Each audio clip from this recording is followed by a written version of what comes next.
Oke. Oke, kita ulang untuk GBP USD. Kemarin analisa dari Pintaforex, dia menunggu area break di area yang saya kotakin ini ya. Dia antara break atas atau break bawah. Yang terjadi kemarin itu break bawah, ya. Tetapi dia tidak sampai ke area support, tetapi dia langsung balik lagi ke area sideway-nya dia. Nah, kalau dari stokastiknya sendiri sekarang posisinya dia udah mau siap-siap golden cross, ya. Berarti ada potensi dia akan break atas nih, teman-teman nih. Ya, jadi kita akan tunggu beberapa candle ke depan, apakah dia break atas atau dia akan balik lagi ke bawah, ya, balik lagi ke area support tersebut, ya, kita akan lihat. Oke, yang kedua kita akan bahas tentang GBP Swiss franc yang kemarin Pintaforex bawakan juga, ya. Di GBP Swiss franc ini di H1-nya mereka melihat bahwa ada symmetrical triangle yang berarti ada kemungkinan dia penerusan lagi untuk meneruskan tren bearish-nya, ya. Ternyata kemarin sempat di break ke atas, ya, tetapi dia tidak kuat, dia cuma nge-retrace ke area yang dia break di area sini, ya, dan dia balik lagi ke bawah dan nge-break area bawah. Kita akan tunggu nih di area sini, kita akan tunggu apakah dia nge-retrace doang dan dia lanjutkan penurunan atau seperti apa. Ya, jadi GBP Swiss franc kalau buat teman-teman yang mau trading di sini boleh ditunggu untuk area 126784, ya. Di sini area yang di break juga, ya. Oke, yang terakhir kita sebelum masuk ke live forecast, kita masuk ke XAU-USD. Oke, XAU-USD dari kemarin dari Pintaforex juga, dia menganalisa bahwa ada dua kemungkinan ya, dia bisa ke atas ke 1800-an lagi, atau dia cobain triple bottom ke bawah lagi, ya. Ini dia masih di area sideway-nya juga. Kalau kita turun time frame ke H4, ya, dia udah coba nge-break, tapi dia masuk lagi area sideway-nya lagi, ya. Kalau dilihat di sini dari stokastiknya sendiri, dia di bawah udah golden cross, ya. Jadi kita di time frame H4 dia udah golden cross. Kita turun time frame lagi ke H1.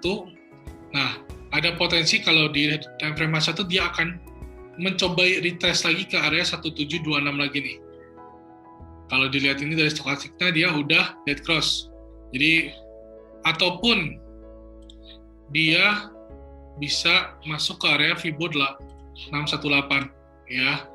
Kita coba lihat untuk nanti beberapa jam ke depan apakah dia balik lagi ke 1726 atau dia cuma nge-retest ke Fibo 618. Oke, itu aja analisa dari saya, review dari saya. Sekarang kita lanjutkan dari live forecast. Saya dibantu oleh teman saya, Pak Christian dari Simtrade. Itu dia untuk edukasi juga ya teman-temannya. Waktu dan tempat boleh dipersilakan Pak Christian. Oke, halo semuanya. Terima kasih Pak Yohanes untuk waktu dan tempatnya. Hari ini saya akan analisa dan share beberapa analisa untuk hari ini ya. Forecast dalam segi teknikalnya. Nah, kita langsung aja ya. Langsung ke analisa yang akan saya berikan.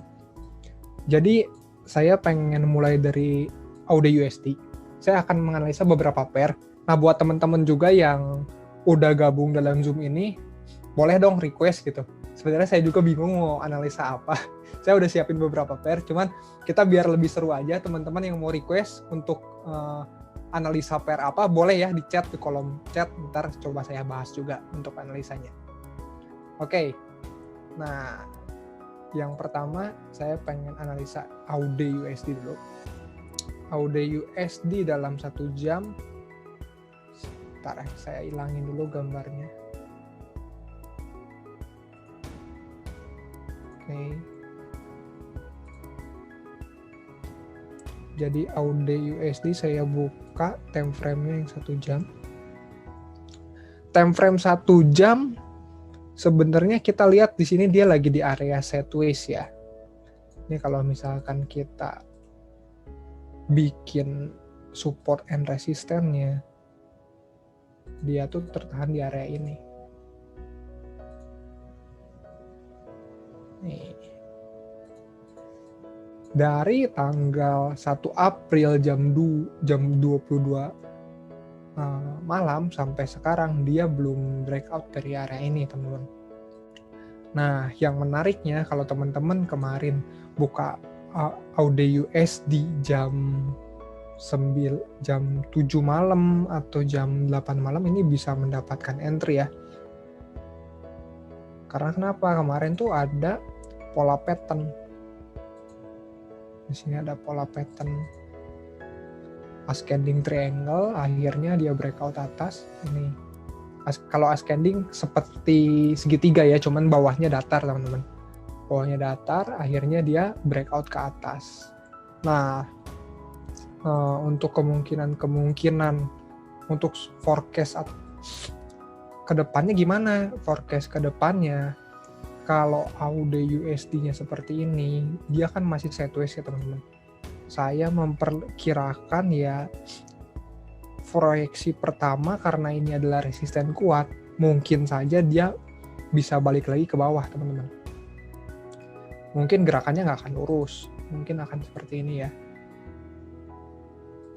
Nah, targetnya bisa diambil di bawah-bawah sini. Untuk SL-nya pun tipis, cuman di area-area sini. Jadi ini kita bisa ambil risk reward 1:2, bisa 1:3 ini untuk kalau misalkan sell. Kapan kita bisa sell? Nah, teman-teman jangan langsung sell sekarang, karena kalau kita lihat kondisi candle-nya sekarang itu sangat bagus, dia masih bullish ya. Nah, kita tunggu aja sampai dia ada reversal, biasanya kayak begini-gini nih contohnya. Ini dia udah nggak kuat tembus, akhirnya ada beberapa candle reversal, akhirnya turun. Sama juga seperti ini, reversal turun. Ini juga sama, reversal turun. Kalau nggak ada reversal gimana? Kalau nggak ada reversal berarti analisanya akan seperti ini. Dia akan breakout resisten. Nah, dia akan mencoba tes sekali lagi resisten yang sudah menjadi support, baru dia akan naik. Kenaikannya akan sampai mana? Baru kita lihat histori sebelumnya. Kalau saya biasanya ngelihat histori sebelumnya, di sini saya dapat resisten ya, teman-teman. Sini resisten. Coba bentar. Oke, daerah sini ya. Daerah sini bisa, daerah sini bisa. Saya ambil yang ini. Kenapa saya ambil yang itu? Saya ngambil yang paling banyak kena. Jadi kan kalau resisten atau support itu yang paling banyak di respect oleh candle. Dan warnanya biar sama, biar satu irama. Oke, jadi untuk AUD USD sendiri berarti kemungkinan besar dia akan seperti ini. Kalau misalkan dia breakout atas, tapi kalau misalkan dia nggak breakout atau ada candle reversal, maka dia akan turun untuk analisa AUD USD. Oke. Selanjutnya saya ingin menganalisa pair Euro Jepang Yen. Nah, Euro Jepang Yen dalam H1-nya ini sangat bagus. Kenapa sangat bagus? Oh, ini ada yang request juga, request USD CAD. Oke, ntar kita analisa USD CAD ya. USD CAD. Senang juga sih USD CAD. Ntar coba kita lihat. Saya belum lihat lagi sih USD CAD. Oke, ini untuk Euro Jepang Yen, untuk Euro Jepang Yen sebenarnya ini saya lihat dari kemarin emang ada potensi dia menjadi symmetrical triangle. Symmetrical triangle itu apa? Symmetrical triangle itu dia adalah pola pattern yang berbentuk segitiga, tapi bawahnya atau atasnya tuh nggak datar kayak yang tadi. Tadi kan ascending. Kalau ascending bawahnya yang datar.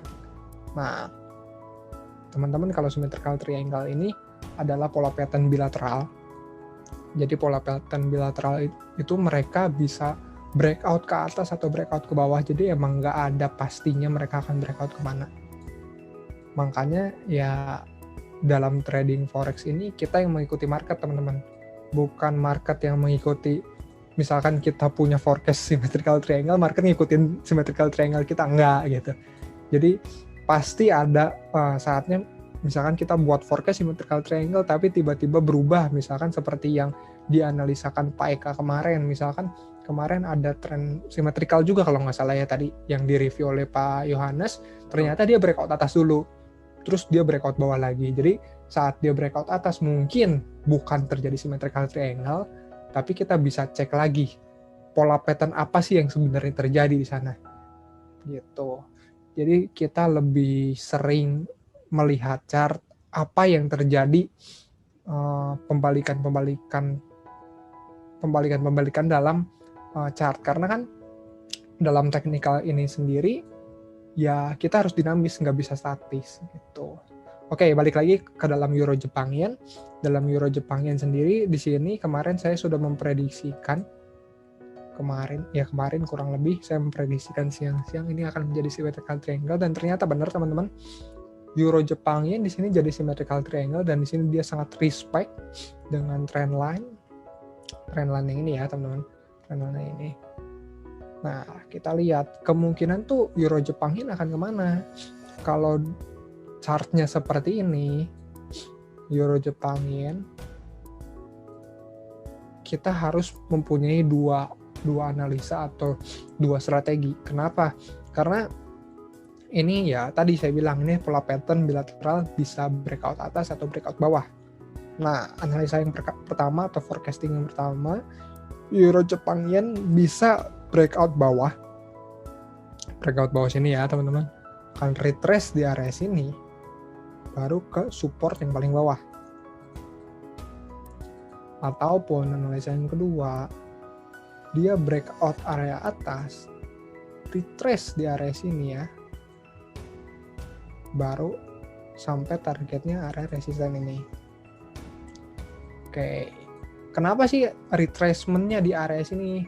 Nah, teman-teman kalau teman-teman lihat juga di sini ada beberapa support ya. Di sini terjadi support nih. Di sini terjadi support, area-area support teman-teman. Di sini juga terjadi area-area support.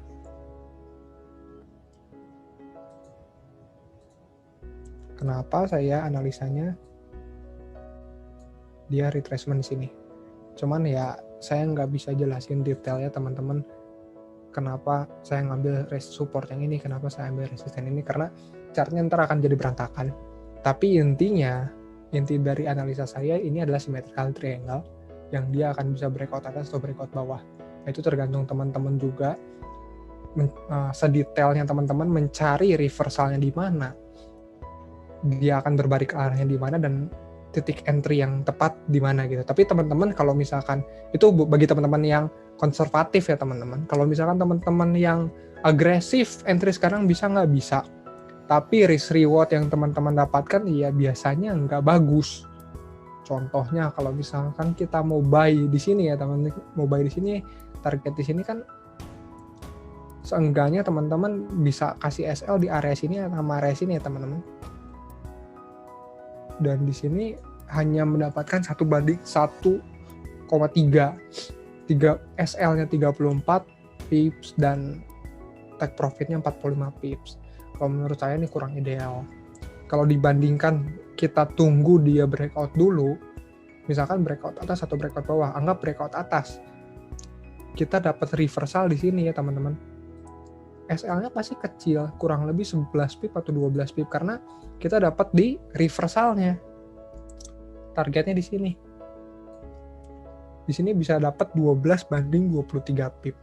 1 banding 1,86. Ya teman-teman kalau misalkan PD dia breakout atas ya bisa ditambahin sedikit lah karena kita tahu Euro Jepang ini karakteristiknya banyak week ya. Contohnya seperti ini.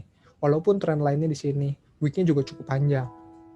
Nah, kita bisa memanfaatkan itu ya teman-teman.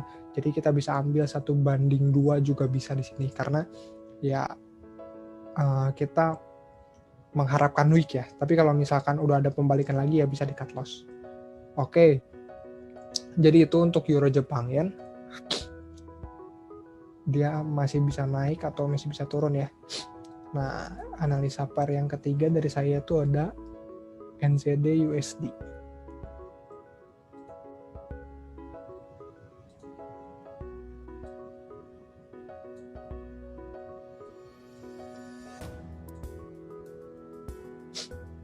Oke. NZD USD dalam 1 jam. Nah, ini kita lihat ya NZD USD. Dia ada di area kuat. Ini hapus dulu. Nah, di area sideways kuat juga kurang lebih sama dengan AUD USD yang tadi. Kita lihat di sini dia udah breakout malah. Udah breakout resisten. Nah, ini dari tanggal 2 April jam 12 malam sampai tanggal 13, sampai hari ini ya, hari ini jam 8. Dan dia breakout jam 8 tadi pagi, closingnya dia breakout bullish engulfingnya di sini teman-teman. Jadi kemungkinan besar ini NZD USD forecastnya akan seperti ini, dia akan naik lagi sedikit ke atas, baru dia retracement di area ini, baru dia kembali lagi ke atas. Tapi bisa juga ini hanya fake breakout teman-teman. Ntar tiba-tiba dia breakout lagi ke bawah, retracement lagi daerah resisten itu baru turun lagi ke bawah. Jadi ini analisa NZD USD akan ada 2. Kenapa? Karena ini masih ada kemungkinan fake breakout atau false breakout ya teman-teman. Nah, seperti ini. Jadi ada 2 proyeksi. Kalau misalkan resisten yang NZD USD, kalau misalkan dia retracement di sini, dia akan naik sampai mana sih? Oke, kita cari ke belakang ya. Kita cari ke belakang. Ini saya dapat resisten di area ini ya.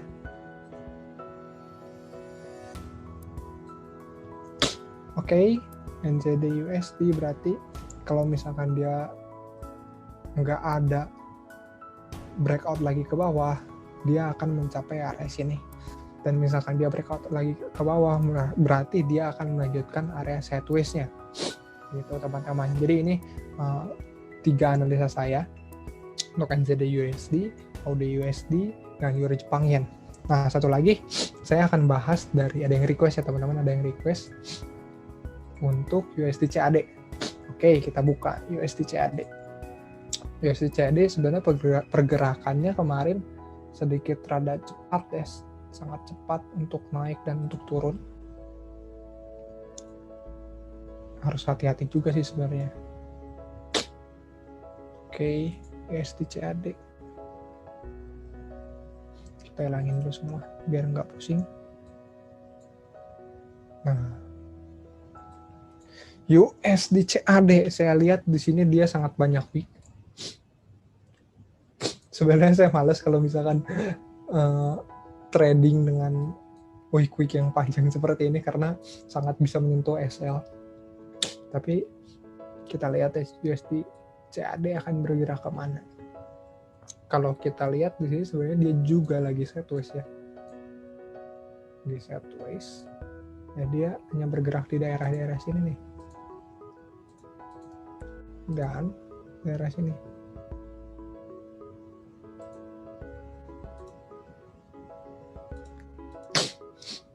Nah, teman-teman kalau dari sideways sebenarnya kalau kita turun time frame lagi mereka ada tren lagi untuk turun dan ada tren lagi untuk naik. Dan di sini ada tren-tren kecilnya di sini. USD CAD lagi turun, di sini naik, di sini turun, di sini naik. Nah, ini akan kemana sih? Nah, USD CAD kalau saya lihat begini, kemarin dia sangat penurunannya cukup kencang ya. Dari jam 7 malam kemarin sampai tadi pagi sampai jam 2 pagi dia cukup kencang. Kalau saya lihat ini sih dia masih ada kemungkinan untuk naik ya. Di sini dia akan membuat pola pattern double bottom. Nah, baru naik ke area sini. Ataupun dia masih bisa ada kemungkinan untuk breakout ke bawah. Retrace di area situ dan ke bawah lagi, entah kemana ya. Ini coba kita lihat resisten. Supportnya, sorry. Di sini dia ke area sini ya. Oke, jadi USD CAD sebenarnya dia lagi sideways untuk di time frame H1-nya. Ya mungkin bisa lihat time frame yang lebih kecilnya lagi untuk melihat trennya akan seperti apa sih. Tapi yang saya lihat dari sini karena candle-nya seperti ini dan USD CAD sedang berada dalam area sideways, kemungkinan akan seperti ini.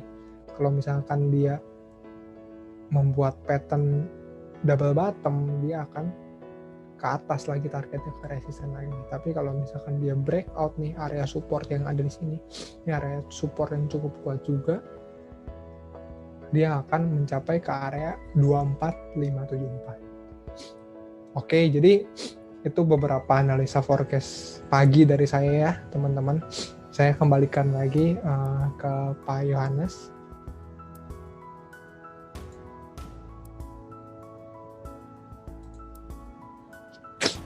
Oke, Pak Yohanes. Oke, terima kasih Pak Christian.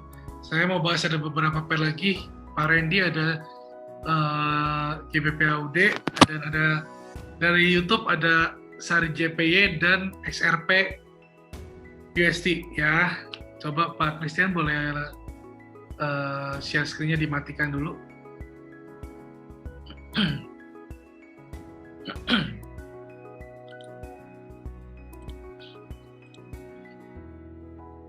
Oke, ini udah kelihatan ya teman-teman ya. Kalau dari GBP/AUD sendiri, ya kita akan lihat dari daily-nya. Daily-nya dia retrace ke area yang di break ya teman-teman ya kemarin ya. Nah, kita turun time frame ke H4 ya.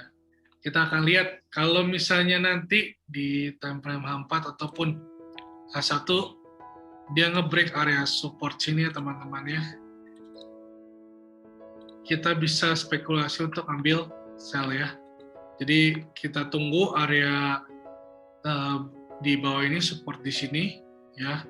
Karena dia dicobain juga di sini. Cobain, dia coba nge-break tapi nggak bisa, dia balik lagi ke atas. Nah, kita tunggu ini kalau area ini bisa area ini di break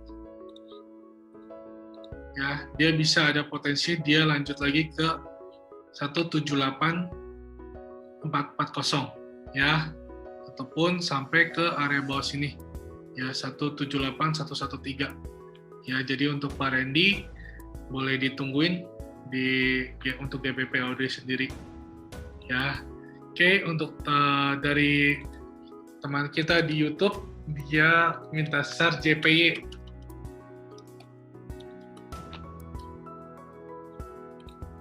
Wah, ini pair yang cukup unik juga ya. Nah, kalau kita lihat dari time frame H4 ya,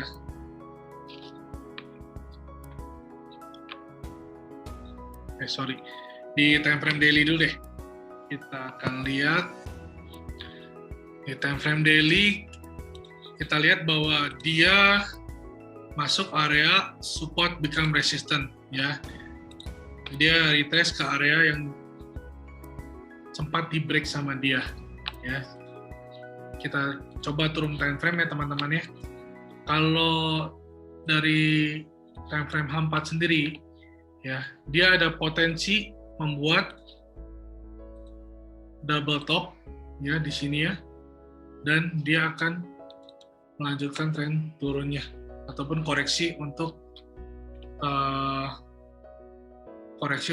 posisi kenaikan ini ya, karena udah cukup jauh juga ya kalau kenaikannya juga ini cukup jauh. Jadi kita akan lihat di area sini untuk pajos bisa ditungguin. Untuk area bagian atas sini ya, kita akan lihat apakah dia reject atau enggak. Kalau dia reject,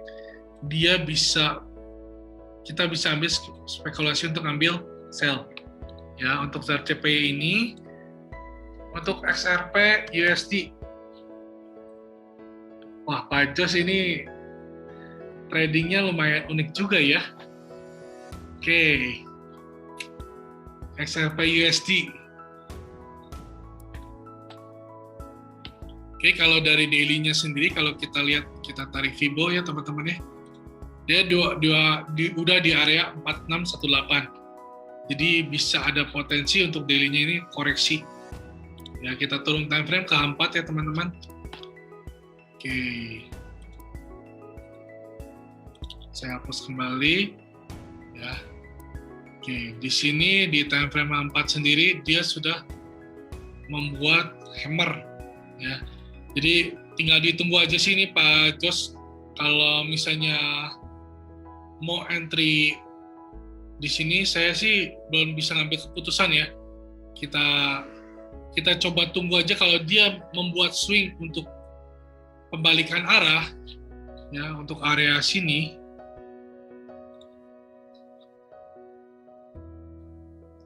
Untuk area yang daerah sini. Ya, kita coba tandain dulu. Ya. Kalau dia bikin swing, kita coba ambil koreksinya sedikit ya, Pak, untuk ambil spekulasi ambil sell. Dia break, ya, kita ambil coba untuk sell-nya. Ya, tapi kalau dia break area atas ini, ada potensi dia melanjutkan kenaikan dia ke area yang atas kembali, ya. Jadi untuk dua dari pajos, silahkan boleh ditunggu ya untuk area di atas ini. Kalau dia ngebreak, dia bakal lanjut lagi. Kalau dia di sini bikin swing dan dia ngebreak area 167283, ya, dia ada potensi koreksi, melanjutkan koreksinya ke bawah. Ya, oke, itu aja analisa live forecast dari kami. Ya, kalau channel ini berguna dan bermanfaat untuk teman-teman, boleh share dan boleh komen, boleh like-nya juga, dan subscribe juga di channel kami, karena ini membuat kami tambah semangat lagi untuk live forecast setiap harinya. Ya, ini sebagai penyemangat kami juga, dan kami pengen tahu seberapa antusias teman-teman juga melihat dari live forecast kami. Ya, oke, terima kasih untuk waktunya. Kita lanjut di esok hari. Esok hari kita spesial ya teman-teman ya. Kedatangan juga Pak Yohanes Gunawan kembali. Ya, jadi kita tunggu besok. Sampai ketemu besok. Terima kasih, selamat pagi.